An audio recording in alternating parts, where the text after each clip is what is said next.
Со транспаренти во рацете на кои пишува "Слободата нема цена, моето тело е мој избор" и "Стоп за присилна вакцинација", стотици граѓани го изразија своето незадоволство против новите мерки кои стапуваат на сила од 16 август. На протестот кој започна пред собранието, граѓаните револтирани од најновата владина мерка, а таа е да се ограничи слободата на движење на лицата кои не се вакцинирани, кажа едно големо не за овие мерки. И кршат човековите права. Луѓе, свестете се. Ве молам, разбудете се. Ова е битката помеѓу злото и доброто. Вие одлучувате на која страна ќе сте. Ако присилно си се бецнете во раката, кармата ќе ве следи. Кармата ќе ви одлучи што ќе се случува. Вратете ми ја слободата или ќе ви го срушам режимот, револтирано му порача незадоволните граѓани на Министерот за здравство.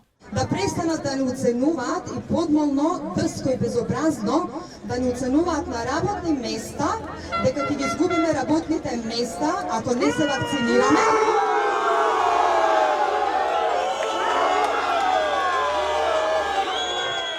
Не можат тие нас од аздис богатини, не знаат што да прават, се им е досадно, па ќе се играат се играчки со популацијата која што според нив не е вредна за живење.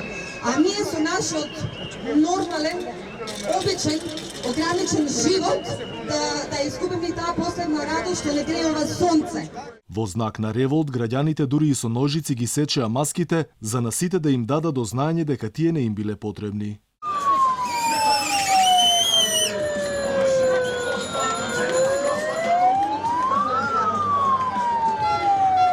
На протестот беа присутни и менаџери на угостителски објекти и граѓани кои сметаа дека со новите владини мерки се врши дискриминација на сите. Со мерките меѓу другото се забранува и влез на невакцинирани во затворени објекти, но и на настани на отворено каде има поголем број на луѓе.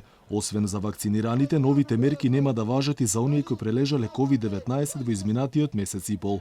Инаку протестниот марш кој започна пред собранието, по неколку часа заврши пред владата.